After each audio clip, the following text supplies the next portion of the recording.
is my honor to welcome you all to this day of session, Right Making, State Making, India's Interstate Migrants and Missing Policies. We are privileged to have Professor Ravi Raman, expert member of Kerala State Planning Board, as our speaker. Professor Raman has held esteemed positions, including Senior Fellow and Director at the Institute of Applied Manpower Research Planning Commission. He has also been a visiting fellow at Oxford, Cambridge, Manchester, and CWAS. An acclaimed author and scholar, Professor Raman's insight on migration, governance, and politics are invaluable. Let us warmly welcome him to share his expertise. Thanks, Professor Bijilal, and it's not about, yeah. Hello.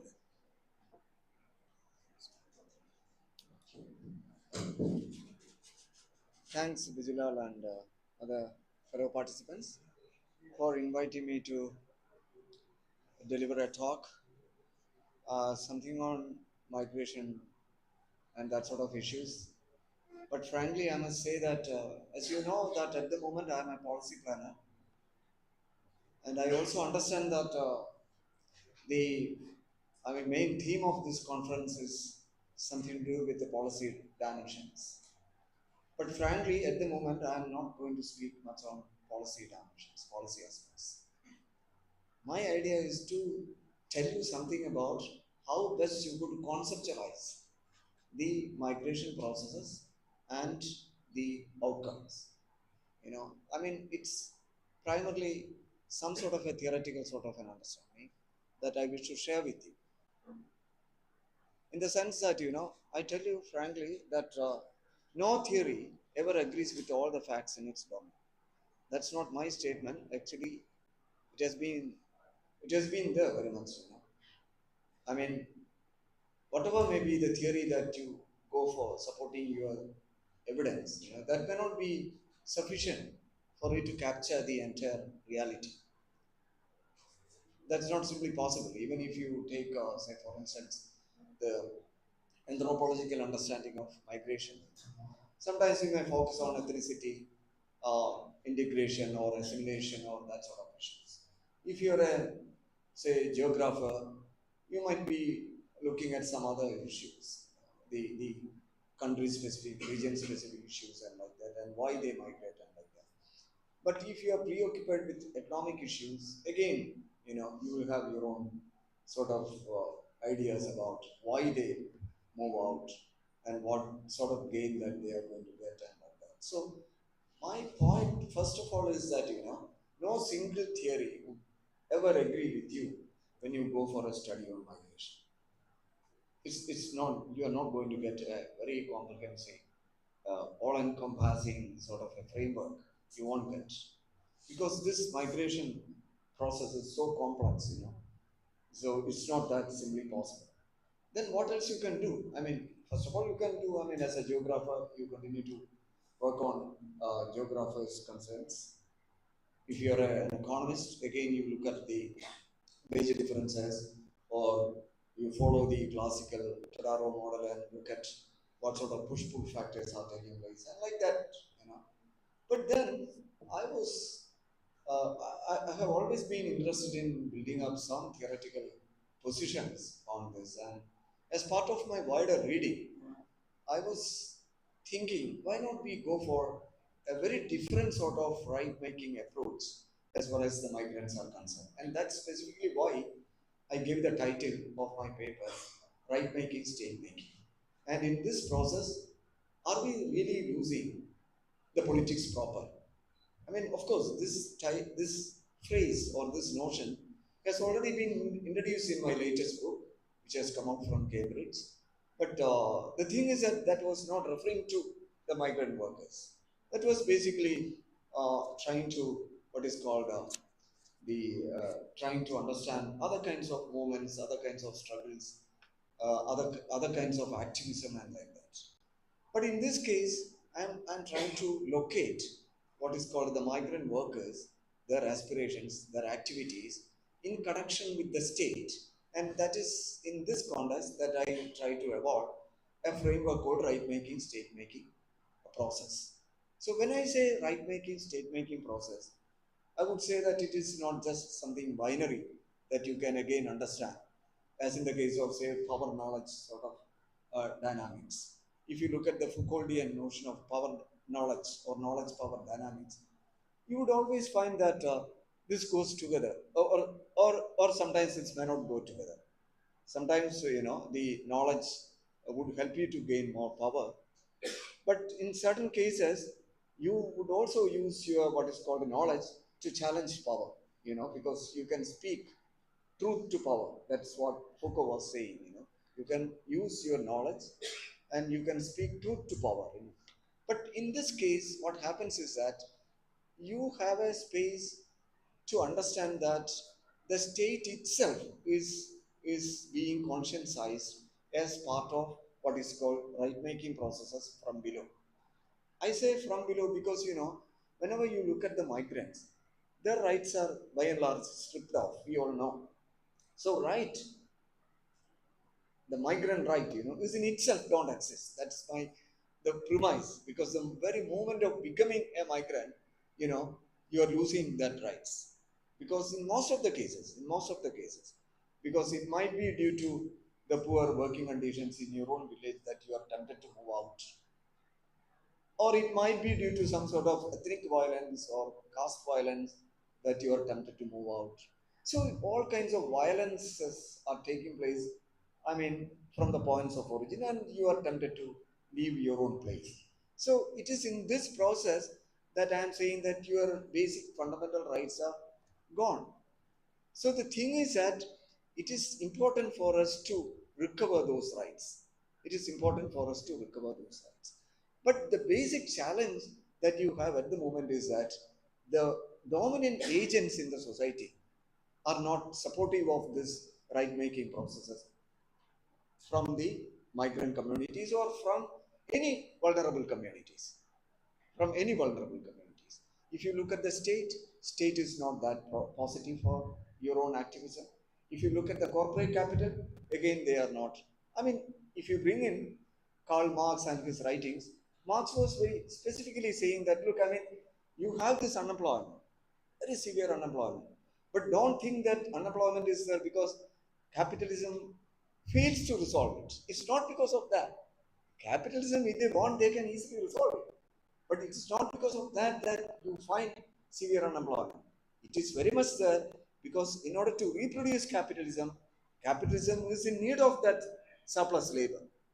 Capitalism is in need of that surplus labor.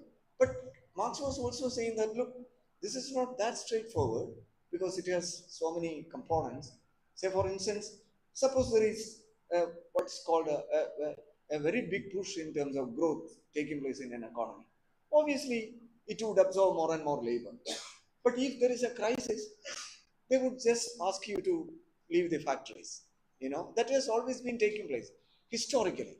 In 1930s, for instance, when there was a big crisis, you all know, the 30s depression, capital was saying that, look, I mean, we can't retain you in our workplaces, so you please leave. But in the Second World War, when they were in a very prosperous situation, they said that, look, I mean, you please come back, but we are not ready to share what is called the prosperity that we have. And you can easily explain it in terms of declining wage share in value added. So, as part of the prosperity in the Second World War, prosperity was generated. So, an increased share of wages should have gone to the workers, but that was deprived. So, the capitalist dynamics you need to understand. Capitalism retains this surplus labor in various forms. So, in this context, that you increase the absorption of labor, but you reduce the what is called the absorption of labor whenever you are in crisis. That is, prosperity is not shared, but the crisis is transferred. You got the point. That is the capitalist dynamics. Crisis is shared with the workers, but the prosperity is retained. And in this process, there is a kind of a new form of what is called a floating kind of reserve army of labor. That was the main argument of Marx. It is a kind of floating reserve army of labor. You have reserve army of labor because In order to reproduce capitalism, you need it. But one kind of reserve army of labor is that whenever you need this labor, you absorb, and whenever you don't want, you just throw them off. But then Marx was saying that this is not the only situation that was taking place. So many structural changes were taking place. So look at the agriculture sector, for instance, in Indian agriculture sector. Structural transformation has been taking place. That is, that in order to increase productivity, you bring in what is called all kinds of mechanization and like that. As part of that, you are forced to leave the villages, you go to urban centers and you become urban workers without much rights. So this, Marx was saying that this is a kind of latent kind of reserve army of labor, again taking place as part of the larger capitalist dynamics. Why? Because you really wanted to increase productivity and you are almost sure that with the same kind of labor you can't do that. So let us replace labor with what is called with the machinery or modern forms of mechanization and like that. But apart from these two forms of reserve army of labor, Marx was also saying something about stagnant forms of reserve army of labor. That is, you are employed, but your minimum wages are not taken care of. At any time, you are fragmented, you are not in a position to form your own trade unions. So all kinds of these labor situations in fragmented forms would get constituted in the form of what is called a stagnant reserve army of labor. So you can obviously link the kind of migration processes taking place in India into one of these components of reserve army of labor. But altogether, one thing is true, that the migrant workers form a significant part of reserve army of labor. This is the point that Marx was trying to say. But then Marx was also very skeptical of what is called a state. Because state for Marx was completely constituted. It's a constituted reality. That's what Marx said. What does it mean? That means that state is always oppressive. So you need to challenge the state. You need to challenge the state. And why? Because it is constituted, it is oppressive, it is suppressive. So that's the thing. But then I would completely disagree with that sort of a point. Because we have evidence to suggest that look, it is not always like that. There could be a state which could be reconstituted through democratic processes, and there could be a state which could respond to the right-making part of what is called the vulnerable population. So whenever the migrants or any other vulnerable population are ready to revolt or go for resistance or ask for a change, there should be a state to receive it. There should be a state to receive it. So you can act in such a way to conscientize the state. So the conscientization of the state is possible by making your voices heard against the hegemonic powers. This is essentially the idea that you borrow from Greek philosophy. Because in Greek philosophy, they were saying that, look, you need to know how the demos really wanted to express their own interests. So demos, they only make two arguments.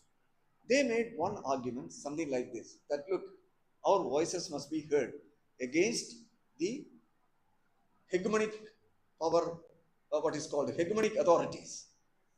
My voice is to be heard by you. You are the state. So you will have to hear my voice first of all. The second argument, or the second humble demand by the demos, was something like this, that look, I must be treated as equals. In the larger public sphere, I should be treated on an equal footing. So we are all equals. These two demands were essentially raised in the Greek context practically, but I am not talking anything in terms of practice for the time being. Just focus us on theoretical sort of things. So this is how that you understand this process philosophically. This is how you understand this process. So unless you feel this, then your rights are not taken care of. So the point here is that you will have to have certain agencies. How do you realize that you really wanted to raise your voices like that? First of all, you need to relate to yourself.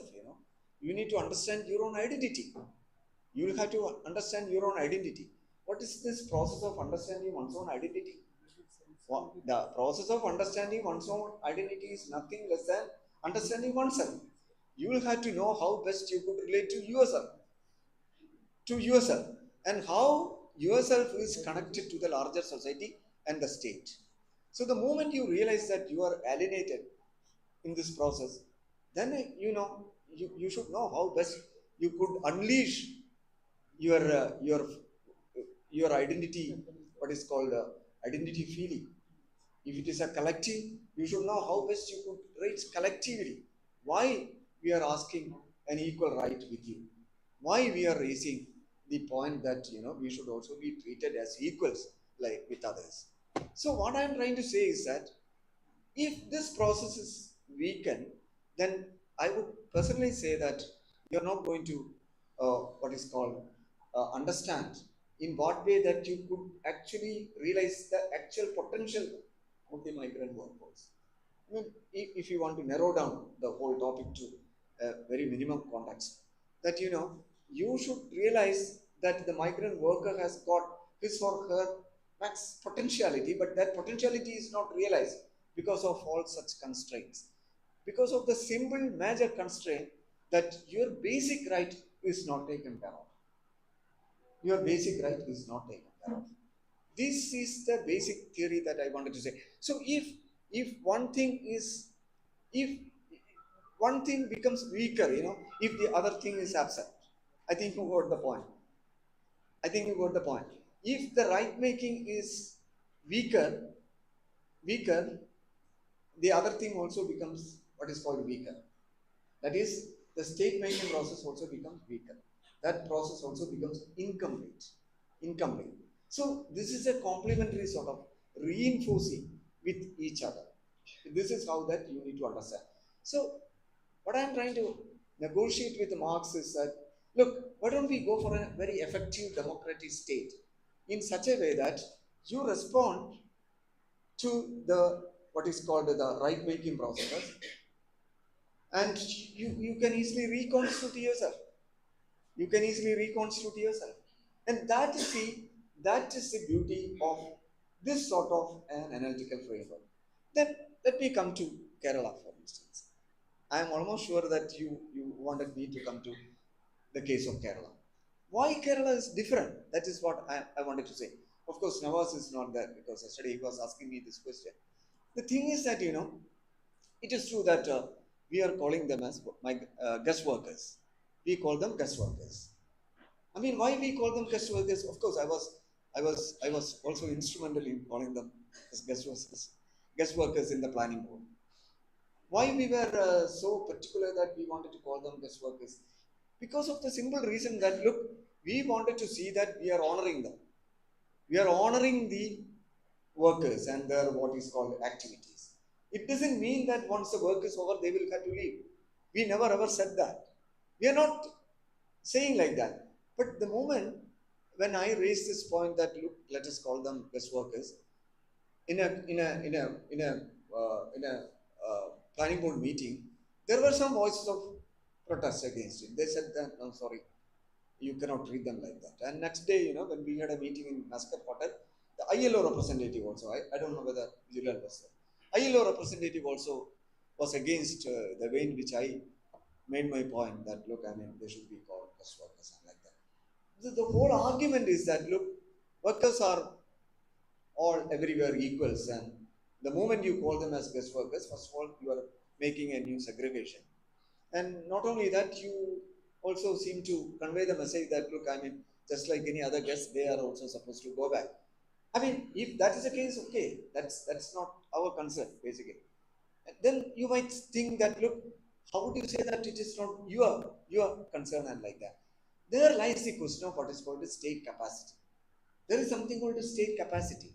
I mean, you can eat only that much food which your stomach allows, So your eating is limited by the capacity of your stomach. Your eating is limited by the capacity of your stomach. It is in the same way, to a certain extent, that, look, I mean, state has got its own capacities. And it is within that capacity that state is functioning. But philosophically, you might make an argument that, look, it is not like that. That is why I am saying that since we really wanted to have a series of measures for the workers, I call them guest workers, you call them migrants. That is specifically because we all know that state has its own constraints in terms of funding, in terms of what is called a data gathering, and like that. As you were discussing that, right now we don't have much evidence. How many migrant workers are there in Kerala?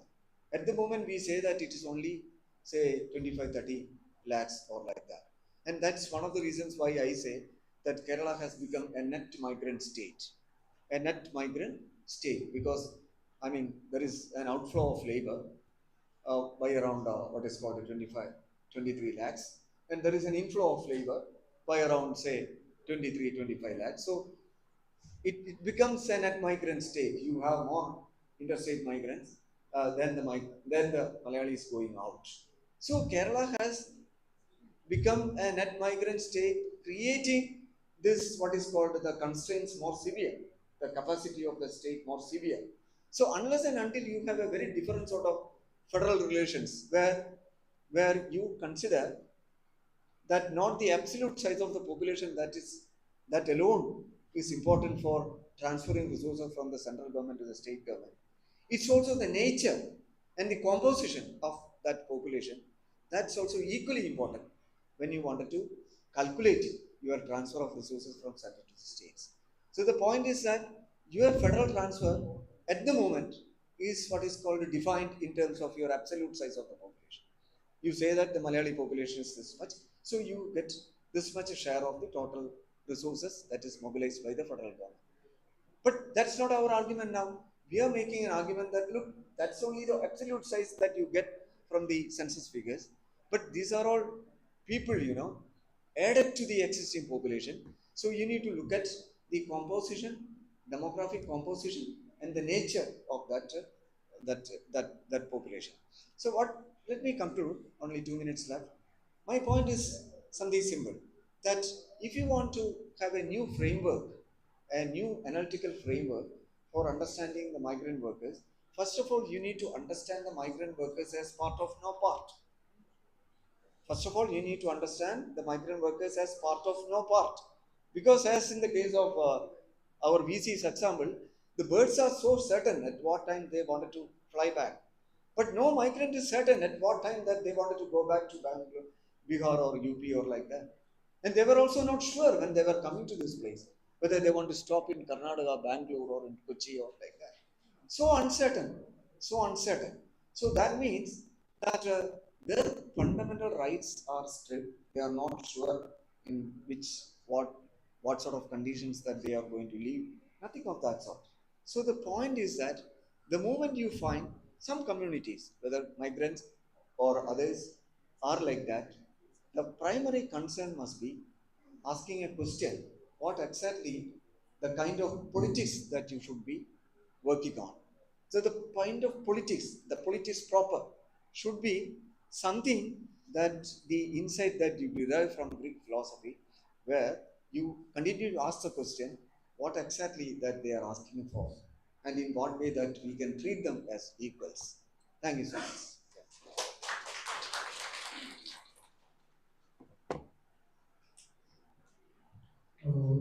The floor is now open for discussions, and we look forward to the active participation of all attendees.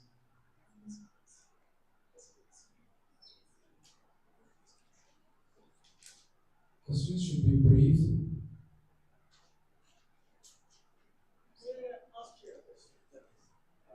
About this nomenclature of a guest worker or a migrant. See, once a migrant comes, of course, you may mention the part, he doesn't know when he's going back. So if he's not going back, he should not be called a guest worker. He's going to be a permanent factor in our population, in Kerala's population or its states. So using the term guest worker creates some problems. Whether that person is going back at any time in the near future or much later, or whether it's going, because we have many examples of people settling down here, of We read stories in the newspapers of people setting up, sending their children to school, and such people should not be called guest workers. They are permanent migrants in this country. Become just as we have gone to other states, they become part of the rich part of our states. That's the point I just. Yeah, that's one. We corrected questions. Yeah, thank you so much. I actually wanted to kind of probe a little bit more on this analysis that you're trying to say about state making and right making. So you don't see it as a binary, you see it as a continuum. And in that continuum, we are trying to debunk obviously Marxist understanding of state per se. So, and you're kind of hinging it on the idea of state capacity based on the micro level understanding of what is the aspiration of a migrant is. But wouldn't you agree when we say that the idea of state making is very, very problematic, especially post colonial societies? And Kerala perhaps will not deviate from there. So, how does the state really function within that process of state of right making? I would say rightlessness rather than right making. So, your thoughts on that? Sorry to interrupt, but questions can be also written and give to. Sorry. Okay. Sir, you told Kerala is a late migration state. I just want to see the late migration. Yeah. It's both it's outward and inward same. So my point is now the return migration is increasing. Return migration. Return migration is increasing and it will increase further as because of world impact. Yeah. So how do you think next 10 years or 20 years? Yeah. The challenges affected.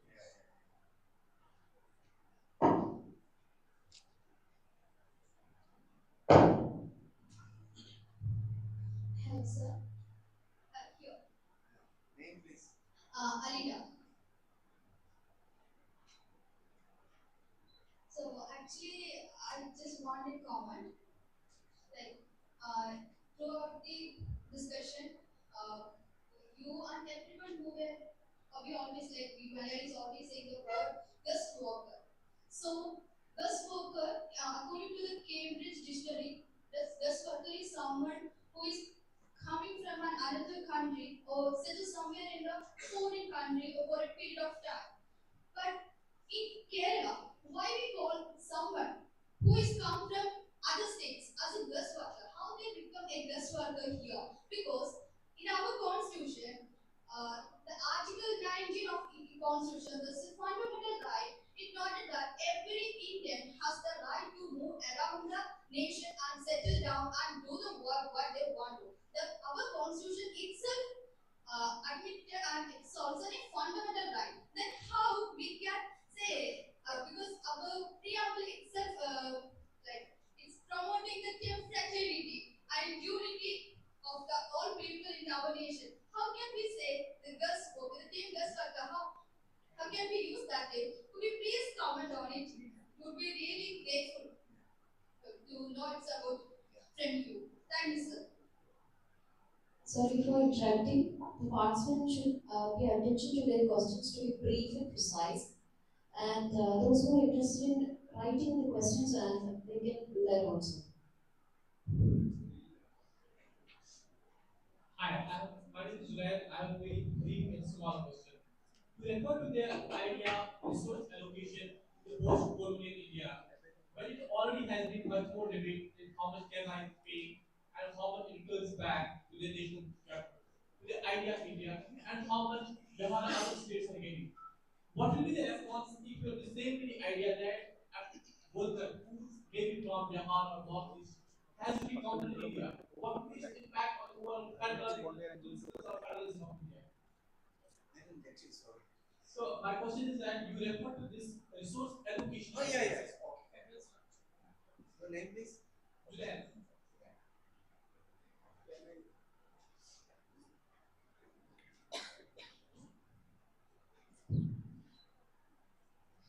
Sir, my name is T.K. Yadav. I am teaching in this school of Translation Science.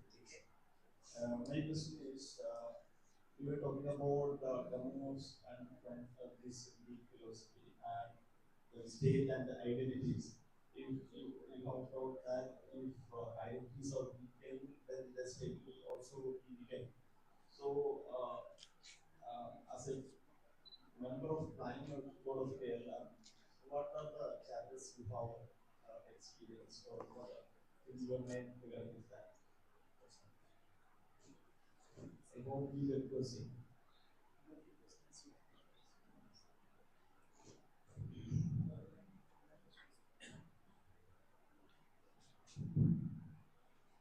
Participants have a chance to ask one more question. Okay. Thank you, sir, for your question.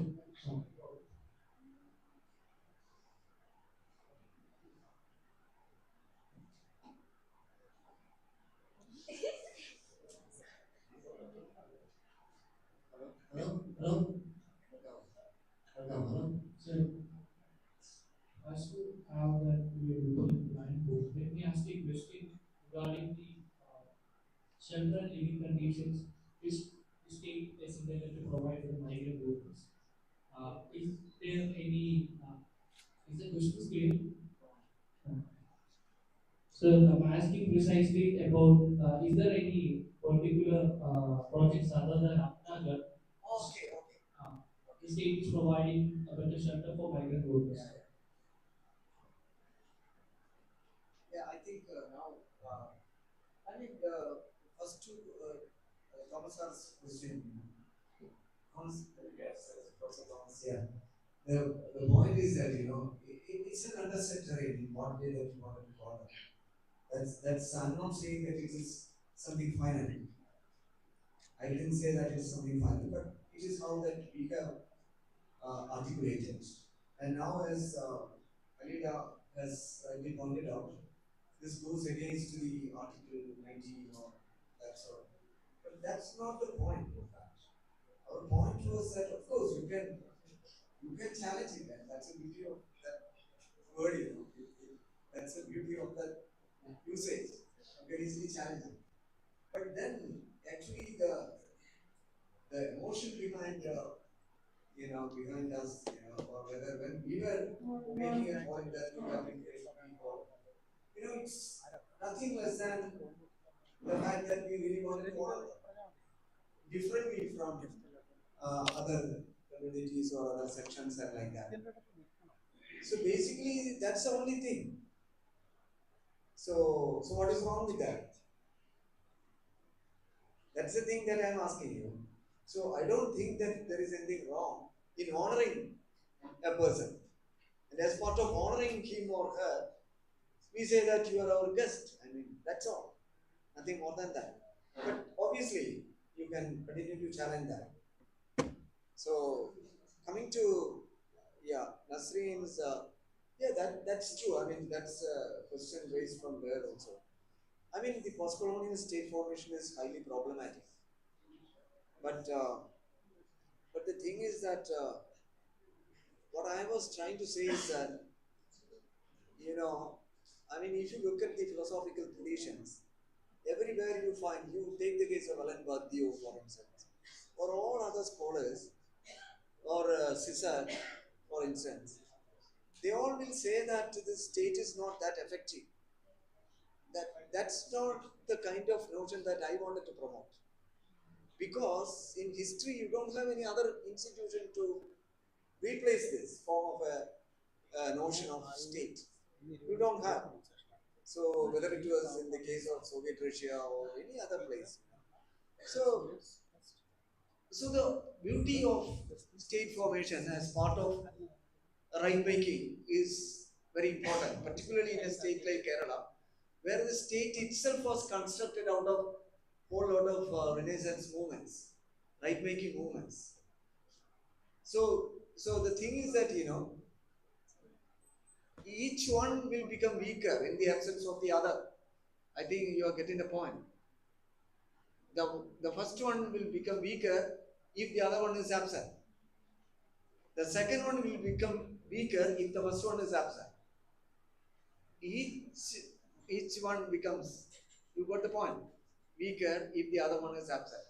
This is how that I make these two things together. I mean, of course, you can challenge state by making your rights explicit. And you please go through my latest book. I have narrated 6 major struggles that have taken place in Kerala. All those struggles, I would say that they were all right-making processes. So that right-making process is taking place every day in a democratic society. The moment that you go for an authoritarian state, then obviously this right-making process will get curtailed. Right-making processes will be challenged by an authoritarian state. But you find that in India, this authoritarian state is aligned with the corporate capital. So these two things come together, and they continue to devalue the right-making processes. All the right-making struggles in India are being devalued at the moment, simply because of this alliance between the corporate state and the Hindutva sort of ideology. So, that is not part of the talk. That is why I didn't highlight that. So the point, what I am trying to say is that once you have a very different kind of state, which we can call it as an effective state, which comes through only through continuous process of struggles, then it is no longer a constituted state. It is a constituent state. It is a constituent state. It is a state which are being made by us, by negotiation, by struggles and like that. So this is how that new enlightened forms are being generated. And that's a new form of power. And that is why that you need to understand in what way the migrant worker or the migrant collective can unleash their agency. They can unleash their agency by themselves, but sometimes that may not be possible.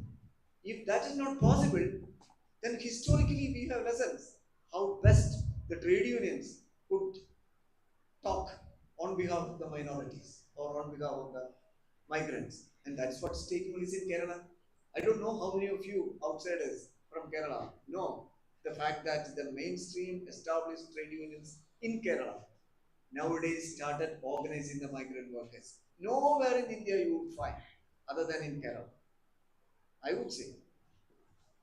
So that's the beauty of the state making process taking place in Kerala. Yeah, sorry. Yeah, I think that's almost over. The resource allocation question is what we are trying to say is that since we have all kinds of, it is true that the migrant workers, Sachinanda also asked that question. Yeah, it is true that they contribute to the state's wealth, the GSDP, gross value added, and not like that. But we also go for all kinds of welfare measures. And you ask me whether you have schemes beyond this, what is called the Apnagar. Yes, we have large number of other schemes. We have large number of other schemes like, say, health insurance, for instance. I mean, they can easily seek what is called health access, without giving any money. I think it is up to 25,000 rupees or like that. You can straight away go to a hospital and seek health facilities. I don't think that other states are able to do that. They are not. And we also go for what is called awareness programs and like that. But of course, even just half an hour back, Vijilal and BC, they were all saying that, look, I mean, if you look at certain migrant settlements in various parts of Kerala, the conditions are worse off. That may be true. We are not denying it. But the thing is that you need to look at the state, whether the state is ready to ameliorate this. State is gradually doing that. State takes all its efforts to minimize that sort of vulnerabilities. And that's the beauty of the state that's going on in Kerala. Yeah. And the central transfer, and in that context, we are making just one argument. That look, I mean, if you continue to transfer the resources based on 71 census or 2011 census and like that, you wouldn't be able to capture this reality. Because, first of all, there is this net migration sort of things. It may not be empirically 100% there. That's not the idea that you need to capture. It's a larger landscape that's emerging. I mean, at one moment it may not be true that there is net migration as in this year. May not be true. That's not the thing that philosophically you want to capture. You want to capture the larger landscape and the kind of tensions that we have in a state like Kerala. So in that process, what we are asking the central government is that look, we are taking care of the migrant workers, so we deserve more. We deserve more. Theoretically or empirically, you can make an argument that look, it's not sufficient for you to understand the absolute size of Kerala population. It's equally important that you need to know what exactly is the composition of that population and also the nature of that population. That's all. And sorry, some questions are. Yeah, we'll talk. We can collect the questions. Yes, And yes, probably can find some. definitely. Yeah. Thank you so much. Thank you, sir. Now I invite David Darshan, who is a graduate student of International Relations and Politics, to deliver the Word of Thanks.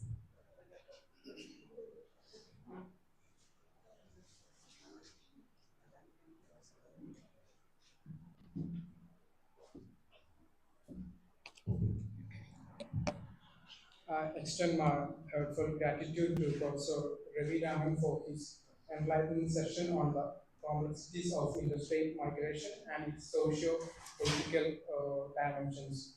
Your thought-provoking ideas have sparked meaningful discussions. I also wish to thank all the participants for their active engagement and valuable contributions, which made this session even more enriching.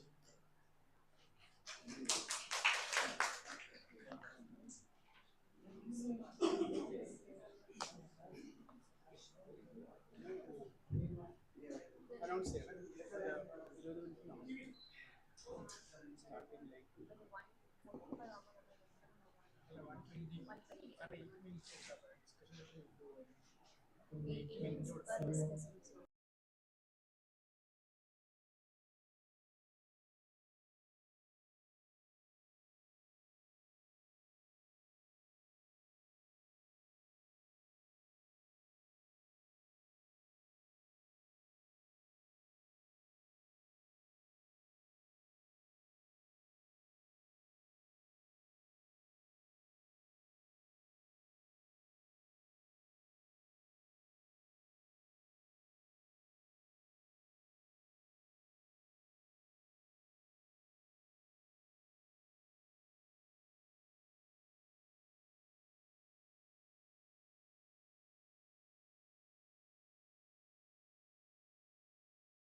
We are moving to our plenary session. The discussants are requested to be seated on the dais.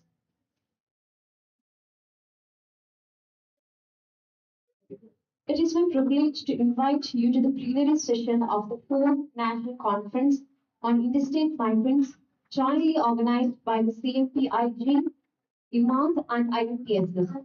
This session, titled Interstate Migration in India, Identity, Rights, and Resilience in a Post-Pandemic Landscape, will be moderated by Dr. Vijayant MD, Assistant Professor, School of International Relations and Politics at Mahatma Gandhi University, a research specialization in migration studies and life world of Malayali migrants in GCC countries.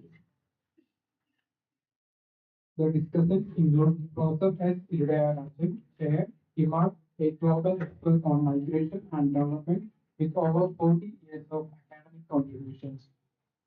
Professor Nasrin Chowdhury, Professor, University of Delhi, renowned for her extensive research on refugees, citizenship, and migration in South Asia. Professor Satananda Sahu, Associate Professor, Indira Gandhi National Open University, and expert on diaspora and migration studies who coordinates ICNO's master's program in migration and diaspora. Their expertise and contributions will provide invaluable insights into the challenges and opportunities of migration in India, particularly in post-pandemic context. Each of the discussants have 10 minutes and we will have a open discussion at the end of plenary session.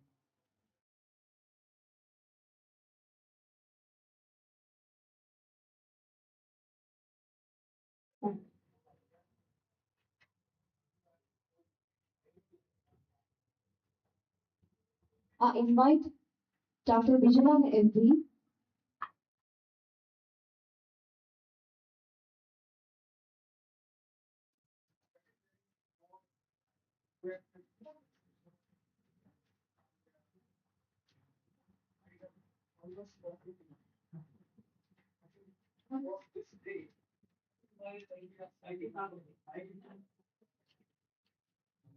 Yeah. So I have, I think, made a. So I'll just add to that this is happening. That bad living experiences are there. We have personally visited so many places, and I would say that it's only 2 or 3 places we had certain kind of livable existence that people are for. So looking at it may sound as a very radical argument based on kind of fringe aberration that we develop, but it is not.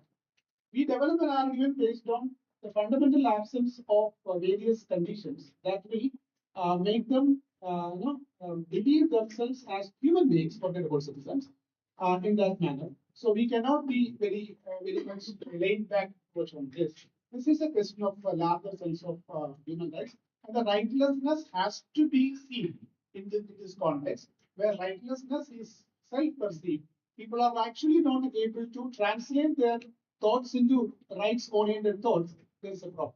This is somehow connected to rightlessness argument by Hannah Arendt and other people. Thank you very much, and I will request the organizing team to continue with this. I invite Idayarajan sir for discussion.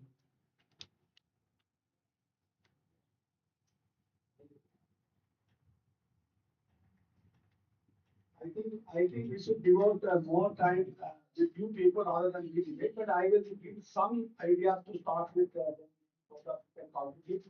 But it's like I don't want to get one way topic. It's not good. One way topic, they want a two-way topic. You talk, we talk. That should be the. We have many times we don't talk to migrants. We think we know what is best for them. We are not mom. We talk to migrants. I think that way we'll talk to people. So we have a little time. I don't want to, because I write many places, not just article. I also write newspaper also about even the political manifesto and migration. They never talk about migration in the political manifesto. Even the elections. I just wanted you people to think what will be the future of the interstate migration. We are sitting now today. We have COVID-19. Of course, many migrants tells me when I talk to them, sir, even you are all talking about us when there is COVID. Now you never do anything for us. If the COVID is over, so we pray the COVID come back in another form, maybe COVID too. Like we have The movie come, no, Puspa 1, Puspa 2, like that, COVID 1, COVID 2, COVID 3. They wanted COVID back. Then only you will do research on migration. I think I don't want COVID to come back to do research on migration.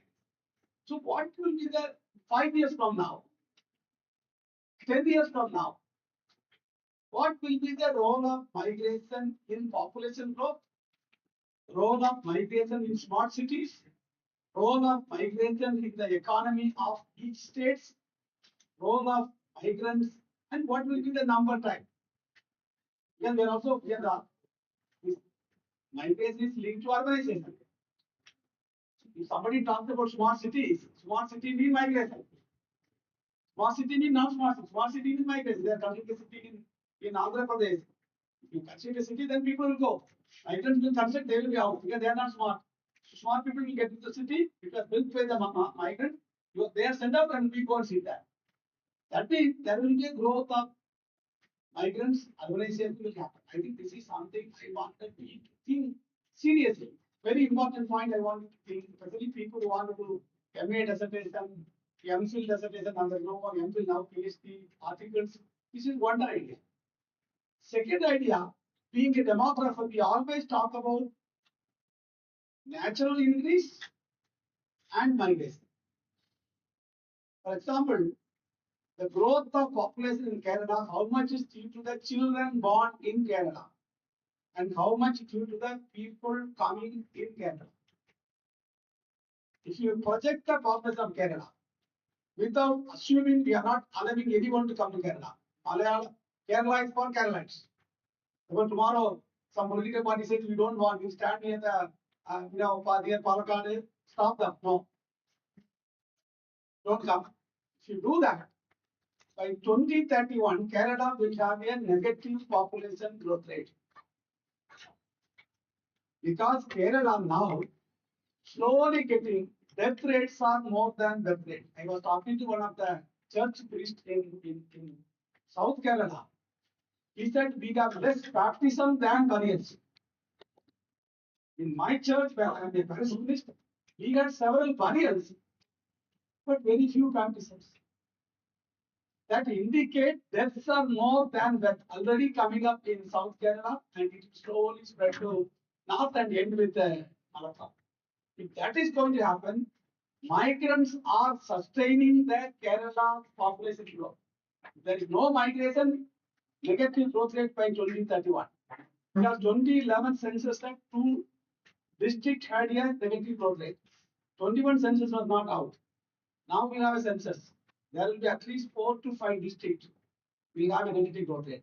The whole state will be negative by 31. You allow migration to come, then it will be 2051. I think every state, you should look at your state. What is the contribution for migration to the population change in your state? And contribution of them to economy. We always talk, they come and take our money. Even Kerala people talk to me, how much monies are going from Kerala to Odisha, Kerala to Rajasthan, Kerala to Northeast. I said, Malayalis were started the internal migration first. In 1956, there were only 4 trains from Kerala.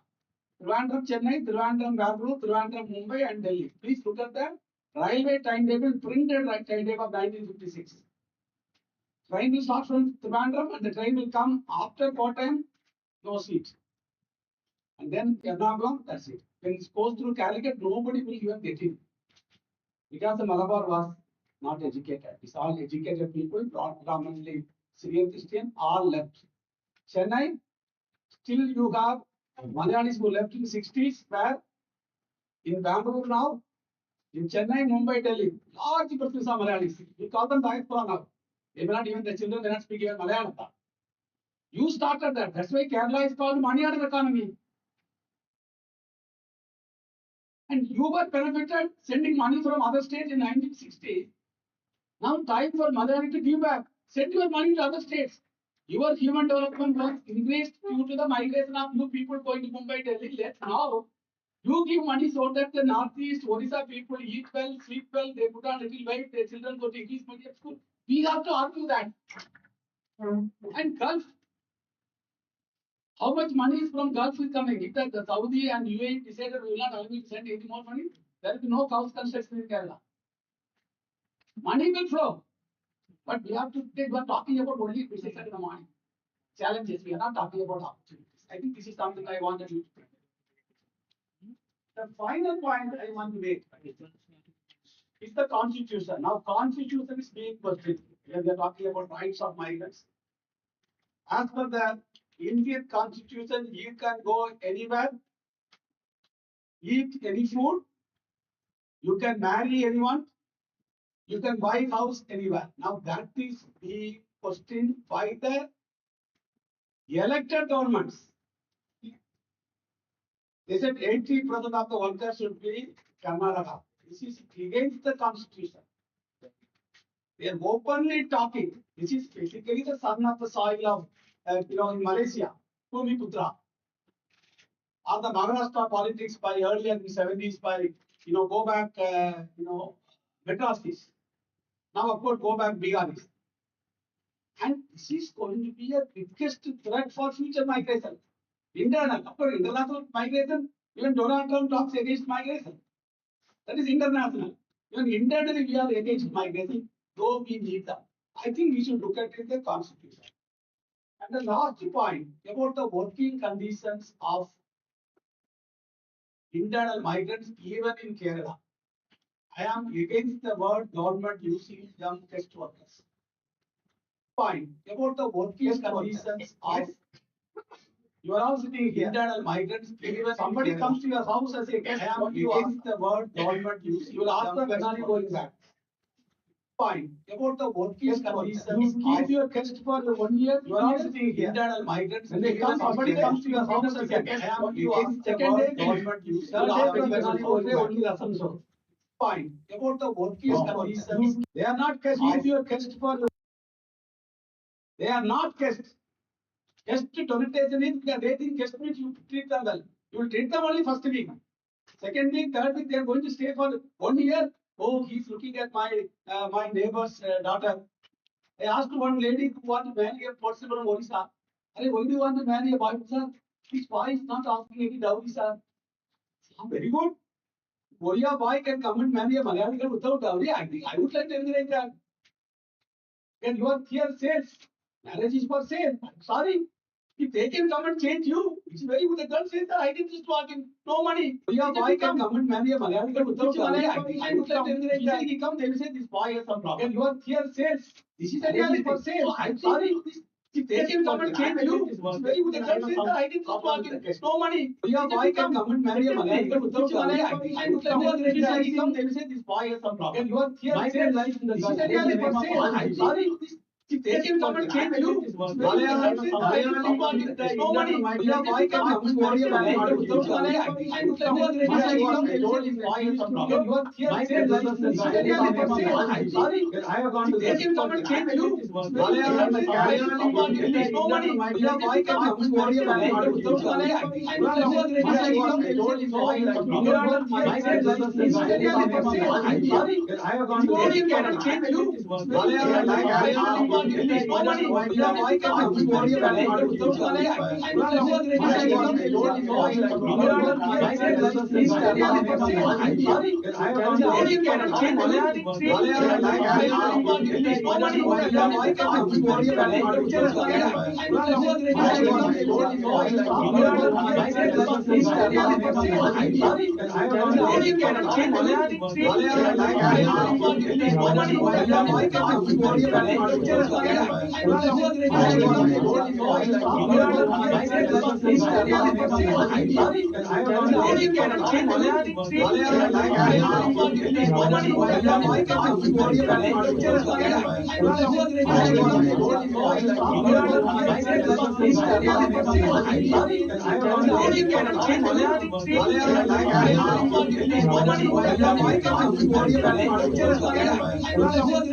Easily disposable entity.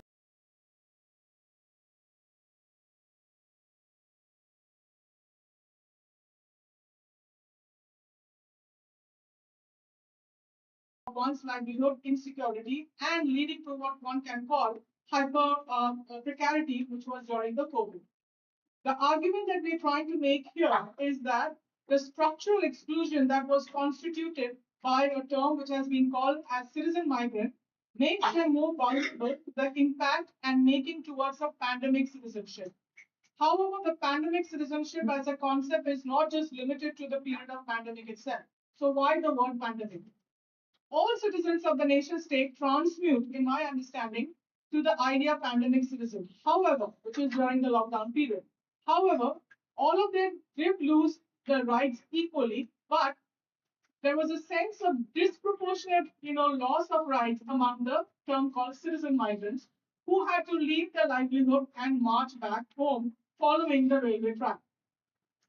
By subjecting the citizen migrant to the vagaries of pandemic citizenship, the state dispossessed them of not only the modicum of agency, but also help to or prevent them from any kind of dignified life. Article 21 of the Indian Constitution guarantees a fundamental freedom to liberty, which is equivocally the right to a dignified life. But such a dignified life necessitates an individual's access to basic healthcare, education, and for those underprivileged languishing in peripheries of the state, like the internal migrant. Dignified life entails support for food ration and even livelihood assistance.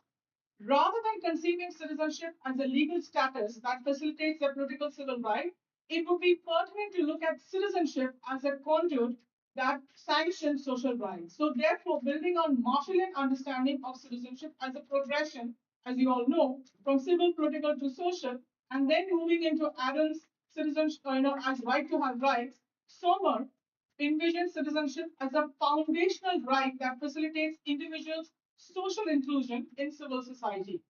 So, therefore, we can say that the construct of citizenship does not just accentuate the external frontiers of nation state in signifying membership of individual, but equally highlights the internal fault lines based on race poverty that preclude various segments from claiming effective rights per se. So, what is the argument that we are trying to make? Drawing from Marxian scholarship, Fraser, which considers disproportionate labor exchange to a grave social injustice that involves tacit exploitation, where the benefit of one's labor is appropriated for the advantage of the other, and thereby constituting the economic deprivation of marginalization. The current neoliberal globalization, along with the hypermobility of capital to follow Chachi's, the idea of flexible labor, while feeding on inequality emerging from this marginalization. Therefore, one can say that the informalization, formalization, and fragmentation of the labor itself is creating a mechanism wherein the welfare capital that emerged, of course, in the context of the Fordist mass production era that came about. This was primarily dependent on a centrality of decommodification of labor that was involved in the worker, that was threatening the ultimate power and supremacy enjoyed by the labor.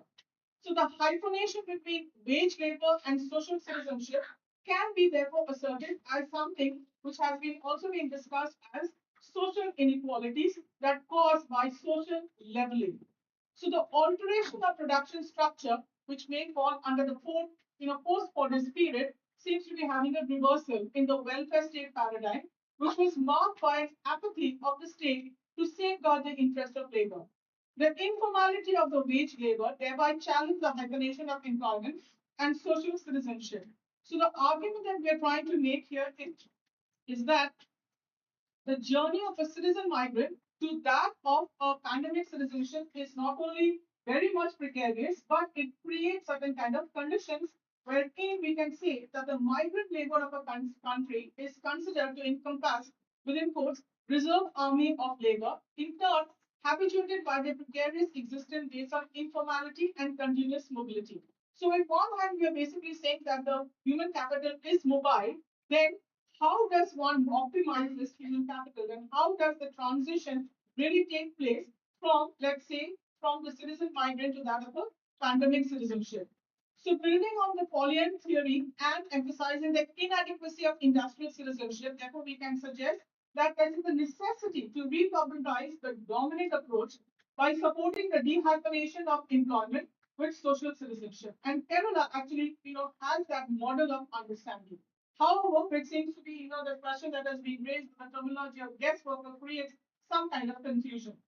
So essentially, the idea here that we're trying to throw is whether migrant labor is a function of both informality and mobility, rather whether it should be categorized as industrial citizenship, social citizenship, or occupational citizenship. So the question therefore is how do we define them, especially the migrant labor, as what kind and what nature of citizenship? So there are various processes and various understanding that has been drawn. One can say certain terminologies like practicing citizenship. Some might say it's an idea of incomplete citizenship because they cannot draw on to certain kind of papers to access their rights because some states do not provide those kind of rights.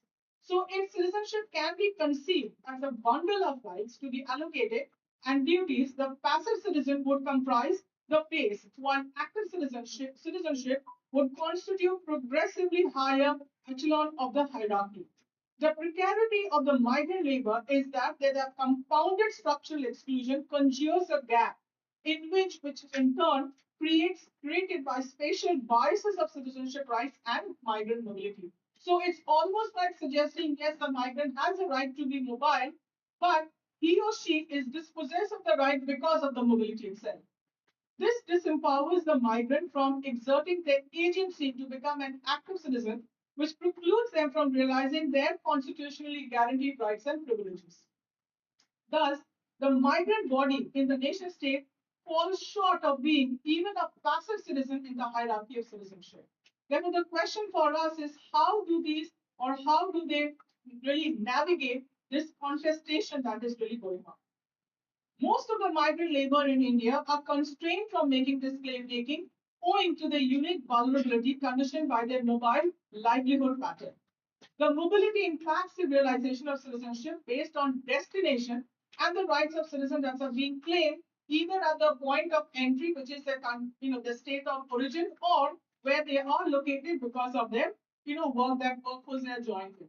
So mobile population, therefore, one can say, constitutes the imperceptible lot to the political leadership of the country, working in towns and cities, building houses, building in fact, the new Parliament House that also was constructed during the COVID time, all of this creates a certain kind of precarity. And that precarity is also being registered in the electoral democracy that we talk about. So, at one hand, they are not effectively the vote bank of any other political enfranchisement, or they create a certain kind of level of hyper precarity. So therefore, we can say that in some sense they are the floating population, and this floating population creates certain kind of imperceptibility, imperceptibility in terms of their rights and the domain of rightlessness. So I will quickly come to the paradigm that we're trying to talk about. So what constitutes this pandemic citizenship? The pandemic citizen signifies the citizen who is in the context of pandemic has forfeited the indispensability of rights central to citizenship, even though it would reassert the same inequality. So while at one hand constitution is providing them right, but if we were to take this argument a little further, one might suggest that the state precipitates this context to the politics of mobility. So such constitution of pandemic citizenship can be tethered to Foucault conceptualization of non-disciplinary biopolitics of the state that is subjected on a living man or man as having been. So the question therefore is the politics of life comprises of the power to make life and let and down. So in other words, the context therefore is At which point do they cease to become a citizen migrant, and at which point does the pandemic citizen cease to be, especially since the pandemic has actually gotten over? The argument that we are proposing here is this is in a continuum. And what is in the continuum? The continuum is such that when a migrant citizen is mobile because of his livelihood, is actually being reduced to the status of a homosexual who's excluded from living a potentially proficient life.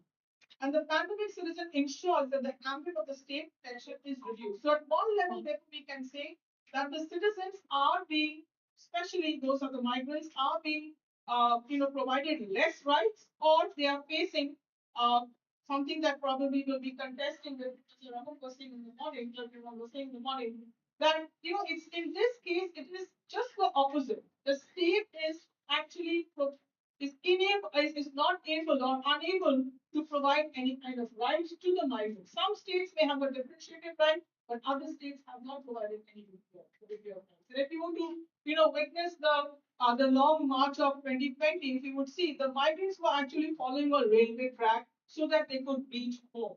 So the question therefore is, has that journey really ceased? That's one. Second, what we also notice is some of them have not gone back to the place where they were working. So there is a deep sense of reversal that is taking place. Some of them have started re-engaging in agricultural labor.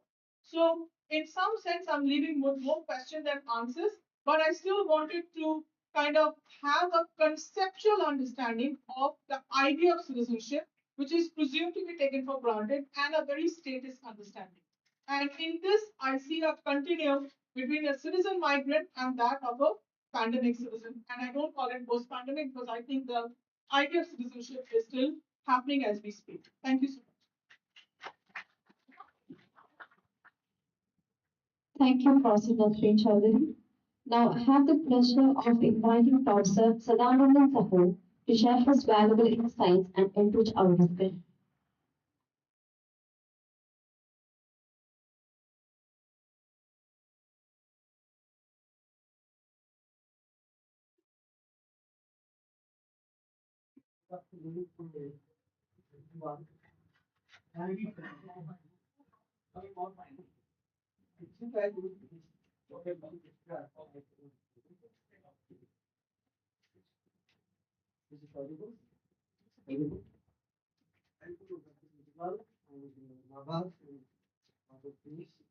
I think we should think migration as a part of human civilization. In the sense, I think it starts with the family. You know, most of our mother family migrant. I think what we see despite the definition of a migrant across the world, when any marriage happens, one person migrates, and that is the beginning of creation of a family. And many migrate few kilometers and some go even abroad and all this. So we can say that migration very much hard of communicating in its organization and all. And do we treat badly our mother? No, because she's very much linked with her family, father also, they're equal. So that is the emotional and we cannot say just that contribution to economy, the contribution to everything. Okay? Migration is the heart of everything we can say. And yesterday, Professor Rajan one more talking, and he was telling that he's like our mentor, and he was saying that I cannot help hundreds of students, and you have to make some difference. Then only you can stand out. Then after event, we are discussing. What is the we are discussing how to carry forward that particular thing, and it is very important for business scholar like you. Many of us are researching on migration, but we don't know after 10 years, 5 years, when it is. And his point was very important. You want to say that you have to make some difference. Then we know and we were discussing what is the difference. Lots of things are happening in research and many areas. And even Professor Rajan, everybody was We are struggling struggling how to create a perception, to create a positive impact so that the policymakers, society, and everybody think migration positively. So this perception making is very challenging because we have seen how policymakers are working, how the government is working, how the people are working. This is a whole ecosystem which actually creates perception and rights of the migrant are interlinked with this ecosystem. We cannot say it is the duty of only state, UN organization, or local bodies, or any particular group of people. It's ecosystem. And many actors are there who are you have to see some are traditional actors, some are non-traditional. In COVID-19, we have seen many actors came who are not part of policy, but they have impacted more, like civil society organizations. So, rights of interest, I think I'll contextualize in the overall ecosystem where even researchers also do. Every researcher. In the sense, two areas we found. Morning we are talking about there is a problem of data because after 2011 there is no census. And we are still putting those data and making research. I question that because what kind of result we found and we are still working with 15 years old data. Okay? So there is a challenge for us, and a challenge to take the challenge, you have to think innovatively. So discussing about big data. I think you are familiar now. If I am speaking to Dr. Vijayal and I talk about certain things, immediately my email will come from you have to buy this, you have to do. So this is the impact of big data. And COVID-19 also it helped, social media, big data and all this. When government is not doing census, we have data problem. We have to seek innovative, and that is a very challenging thing. That area, I think, is a challenge for all of us, all research scholars, and linked to the rights and everything. Second thing I feel, there is shortage of historical scholarship and futuristic also. Like just now Professor Rajan told, in Kerala 2031, there will be severe challenge if you don't bring migrant. And it is not just it is across globe in the global north especially, and many parts of the globe. You will have a demographic change. And also historical knowledge I'm talking about. You see, now the urban planning, what is happening? You find a river overtaken by buildings in like 10 years or 15 years. Then you find river to apartment and all this. River is closed now. After 50 years, nobody knows there is a river. And then suddenly heavy rain comes, all the houses are gone. Because you don't have a planner who knows history, who knows the where river flows and how the water chart and all this. Same thing happening in migration. We don't know the contribution of migrants. Like in India, we talk about acting like Bangladeshi, is that in every state we have some kinds of xenophobia and all this, but we don't know the history. That if we see today also, all the prosperous countries are migrant countries. Okay? And that is how India was prosperous once upon a time. It was migrant country. The moment we that, actually we are perishing. When I dementia, we forgot that knowledge that migration is important, and we get education and all this kind of was migrant. So that is where I thought this ecosystem for sexual management and narrative generation, so many things together linked to the migrant rights. Okay, and especially I'll be talking about your and here.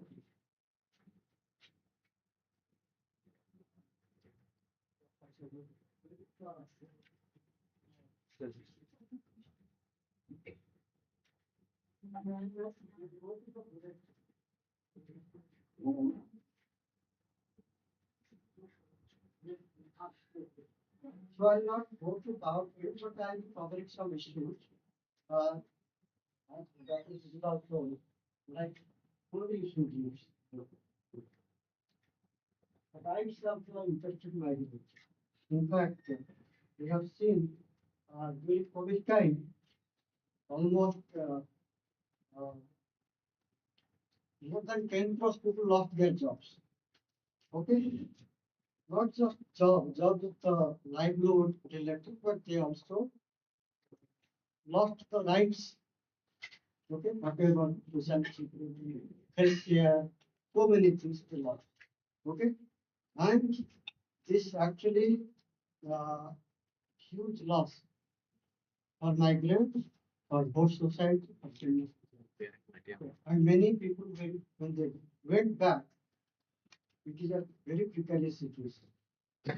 They were burdened on the civil region also. Many business failed, and many people they got displaced. And there is no opportunity to get these skills, new skills. Many people they actually gone into complete disaster. And this is a very important issue because 45.36 crores are interested, both combining together intra-region and migrants. And that's why you should about migrants. Okay?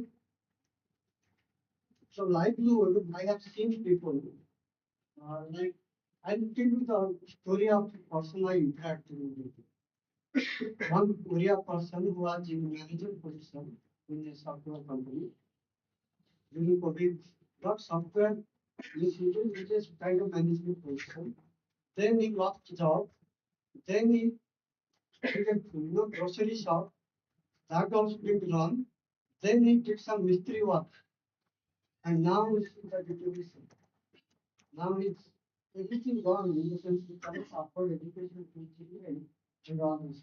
So this is the precarity COVID-19 has created. And across various occupations it happened. Okay?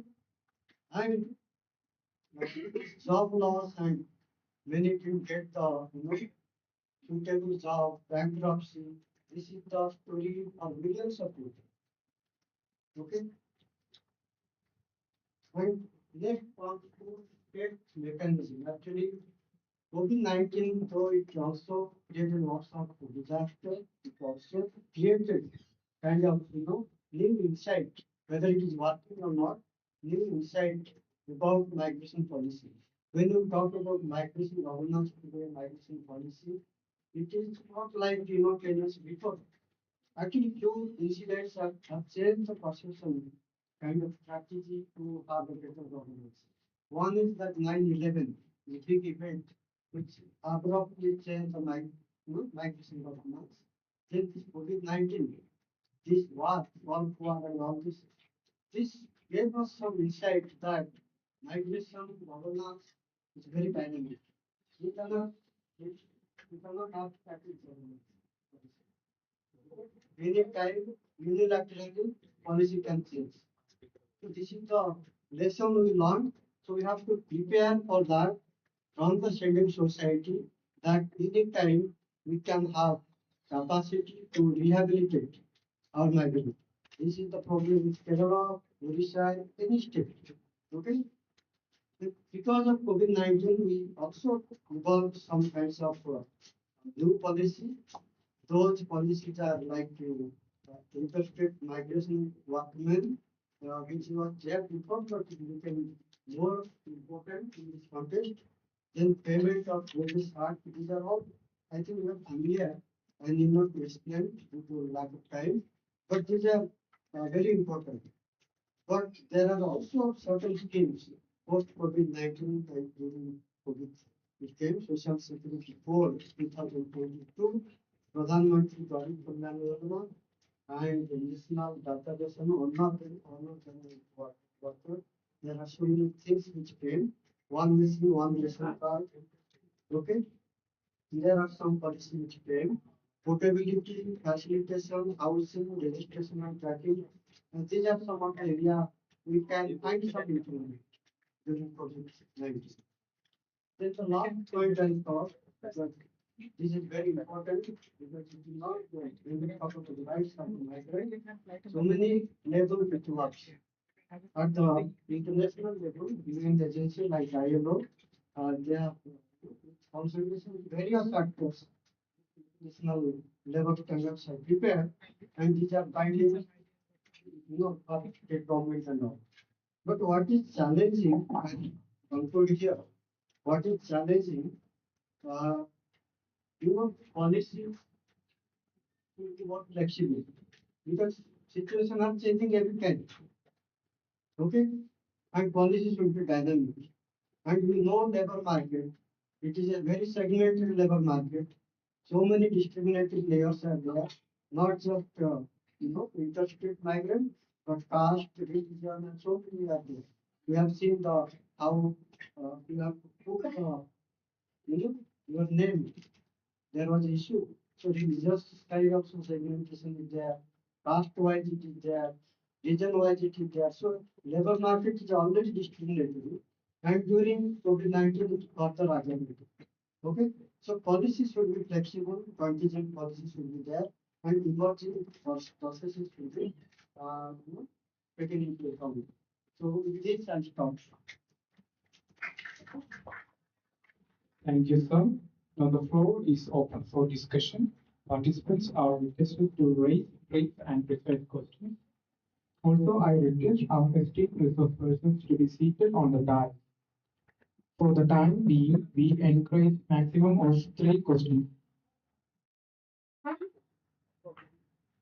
Please ask 4 questions.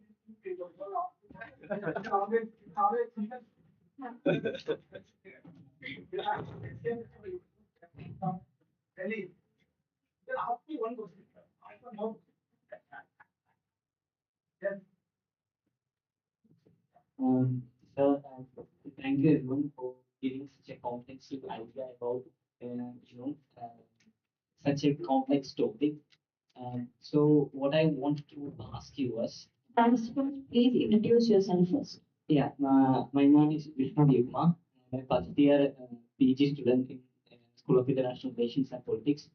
So what I wanted to talk to you about is that even the previous session, they talked about the idea of state capacity and policy making and all of that.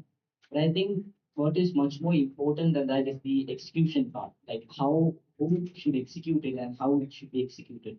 I think in the case of migrant workers, the, the government that is in immediate contact with them is the local government. Like the grassroots have much more impact, has a much more impact on them rather than the state or the central government. And when we talk about the political understanding of the migrant workers itself, um, we as a Could you make the question more precise? yeah, I was just coming to that. We, the Center of Migration Policy and Inclusive Governance, made an interview with a Assamese migrant worker and talked about how, and he revealed about how the state government itself didn't give much more care for them, and how there were many policy lapses and unrecognition of their rights at the state level. So I wanted to talk to you about how much more important is the role of the grassroots and local governments in the uh, policy making and the protection of migrant workers, and in the case of social citizenship and all that. I think they have much more responsibility and they should have the much more power to intervene in this. So what is your opinion?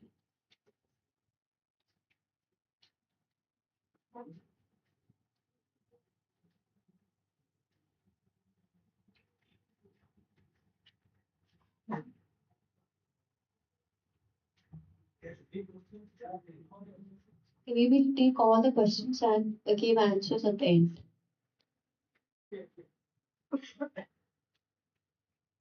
Thank you. So it's really thought provoking and the session was really good. So I'm Tanya Banerjee. I did my MA from Center for Political Studies, Jawaharlal Nehru University. And I'm currently the research associate at Center for Employment Relations and Labor Studies, IIM Kozhikode.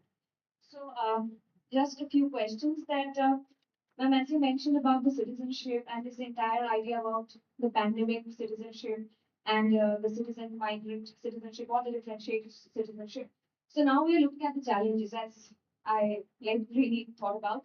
But as Rajan sir just mentioned about the opportunities, I feel it's the time when migrants are even more pronouncing their cultural capital. Because when we see states like Delhi, even West Bengal, these migrants have now, enunciated their political rights through the different holidays, and even in most of the state assembly elections or the central assembly elections, we see the migrant like Manoj Tiwari, or for that matter, even most of the Bhojpuri actors, really standing for the rights. And recently, like how Mamata Banerjee declared Chhat as a public holiday. So I'm just saying, like, these are just few examples how it's even more pronouncing of the social capital, and how this one question which has always been in mind and asking to all four of you is that we talk about the theories of international migration, starting from Harris Rodado or the Lee model. So, why not we come with an theory of an internal migration in the contemporary times, which is across the disciplines. That and uh, uh, Sir, just Professor Sahu, just one question to you is that as you mentioned about the international labor standards, I think this year ILO's major focus, the theme is the recent work, and they are primarily focused on the platform economy, the gig economy. So I think migrants, the gig economy has really opened up the opportunity for the migrants. But yes, I do understand that there are a lot of lacunas and loopholes in accessing the entire plethora of the platform economy in the ride hailing or the beauty delivery apps or the food delivery apps. So, thank you.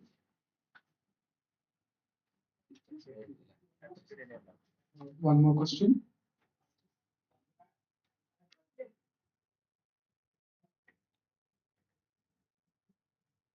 Good afternoon, Travis. I'm Elijah from St. Joseph University, Bangalore. So I don't have a question as such, but I would like to hear an opinion from any four of you. So regarding the concept of guest workers.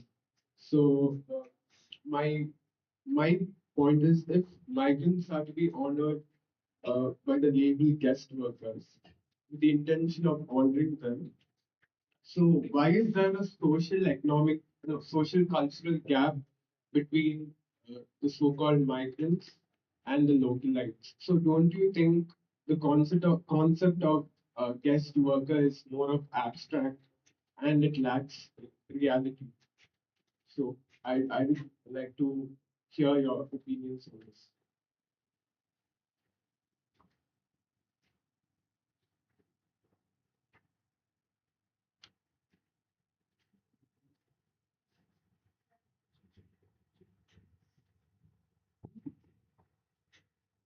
Last question I would like to ask about ask you to understand in the role in difference in the migration policy. I think if you have some notes and they are possible, it will be familiar with you. When you arrow kind of it, I think that more marginalized. Even also, there are protest why civil society organizations are not given proper space. Last year, there was a protest. So, increasingly, we have seen the protest, the kind of bias, the grassroots organization have, that is being marginalized. So, we can see maybe in Kerala it's better, but across other states, this is what happening.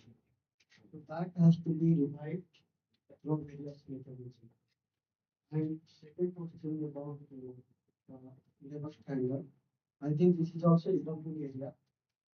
And due to actor, it gets some opportunity, but it also very many process, which are this brand on this thing. So it's a area lots of work and research.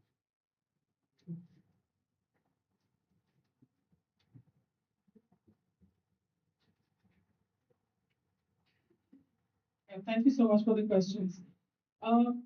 Vishnu, Tanya, and then I think I missed out the last name. So let me just start with Tanya's question.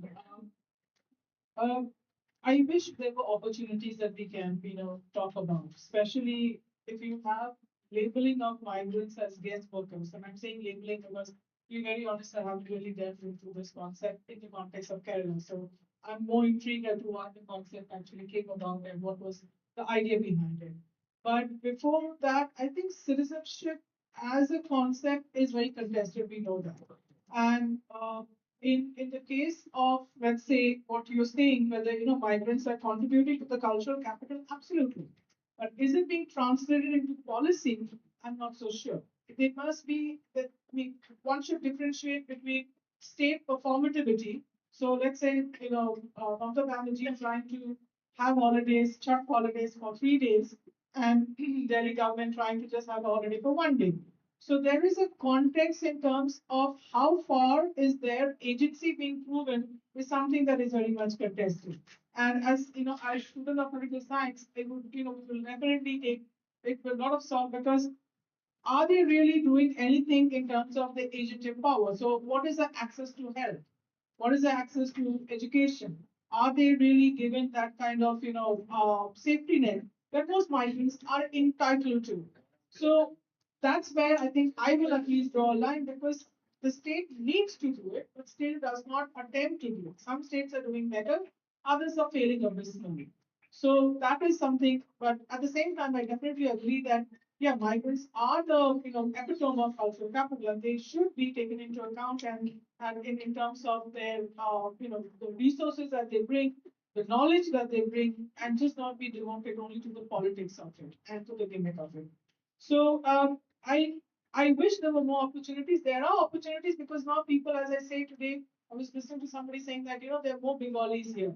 Now Bengali is a tag word here, just like it is. So which I found very again interesting, because I'm a Bengali too. So I'm not so sure what I will be called as, at that level. So each society unfortunately has these labels. So we need to explore why that labeling is becoming so critical, and how that is impacting the theoretical frame of the idea of rights or rightlessness in that sense. Vishnu, I think yes, exclusion is very much part and parcel of it. I mean, and grassroots does play a very critical role, and I think we saw that especially in the context of COVID, how critical role they play. And in a very small way, whatever they contributed, that contribution was immense. But this, I will leave Mr. Rajan to explore more on it. But in terms of exclusion, it's very phenomenal. It's very fundamental. And that exclusion is not being translated into, let's say, certain kind of effective rights. Rather, it is leading to certain kinds of lack of freedom. So unfortunately, it is being multiplied, or what economists would say multiplied, especially with the migrant is concerned. So the grassroots is almost taking up the position and the job, not quite the same, because that is proportional. They cannot perform the act of a state. But sometimes, especially if you follow the COVID stories, to the march, how each groups were giving some water, biscuits, and that was being distributed, and how people were just coming forward. So civil society was playing a very important role there, of course, to the contrary of the state. Um, yeah, the last question, the gap. Yeah, guesswork. I will again. I think I have responded to that earlier, because I'm very intrigued why the term guesswork was. So I will have to read up more, because as somebody who's trained on forced migration studies, I would say it has a definite connotation. Is one to it. So I'm not sure, but I will again read up more to understand why the term guesswork. It's more like in the case of Rohingyas, I don't know whether you follow this, but you should. Bangladesh used the term national of Myanmarese origin. That was very much included in that while they were treating, or rather they were when their rights were being taken into account. So state has mechanism. Absolutely, absolutely. And the question is, what does state get out of this by tagging one group vis-a-vis the other? Because in this migration, I haven't heard the term guest group. So again, I'll be able to understand. Yeah, I think in fact you said that there are more Bengalis here, but I hear not more Bengalis, more Bangladeshis are here. So because somebody told me there are more Bangladeshis here, I said, look, I don't know. Because everybody speaks Bengal, for me it's only Bengalis, there's no Bangladesh. If for the political party, there may be difference. Because if you talk to somebody, you know that you look at the language. But for us, we are not good. We are not politicians, right? So I think this language use, like earlier, when I was doing my studies in Mumbai. We used to call the Madras. We are, I think, no, because we have to say level Indians. I was telling them, when it's, the COVID time, I was part of the government to advise the chief minister because the Kerala did very well. So, because there was a migration advisor in that committee, whereas no other state had. Then there was a fight. The Kerala government wanted to go to Gulf and bring the Malayalis from there because of the COVID. And then there was some internal discussion. And one day somebody was telling me that, look, we have a BJP minister, but he's not helping us. I think he's not a minister for Kerala. He's a minister for all India. And unfortunately, you don't have a Kerala passport. Passport is only Indian passports. I don't think we have Kerala passport. Right? So, if you have Indian passport, Indian is only supposed to do certain jobs. You can't do. Kerala chief minister cannot take a flight and go, but the home minister of India can go. He brought it during the war. Where they have special flights. So I think that we have to look at it very, very carefully on this. But the guest worker thing, I have no idea because I was somehow I didn't like that. I don't know why I don't like it because I didn't give any idea that guest means you want them to go back. I want them to stay here. My interest is they want we should allow them to stay there because they are contributor for the economy and also when I go to political science side, I think what is happening, we are treating internal migrants to your state as competitors. I think that mindset should change because when I was in Karnataka, they told me that they are coming. And because of that, our local people are not getting jobs. That means you are treating, oh my God, Gujarat is coming, now I will lose my job. Or if I think serious stuff. So that means you are treating as competitor. I think we have to change the concept. We have to treat them as partners in the that's the mindset. Competitor to partner. If I think he's a partner, I will not. I feel he's a competitor. I will try to pull him down. So that concept we have to look at migrants as a partner, then competitor. Of course, the workman politics we know that. Then I just want to talk about the especially on the things that we have to mainstreaming migration in Kerala, which we are not. Even in Kerala, they have economic review. So they have chapter on internal migration.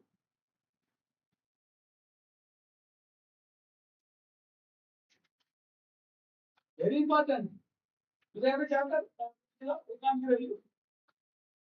You talk about test worker, we are doing this, we are doing that.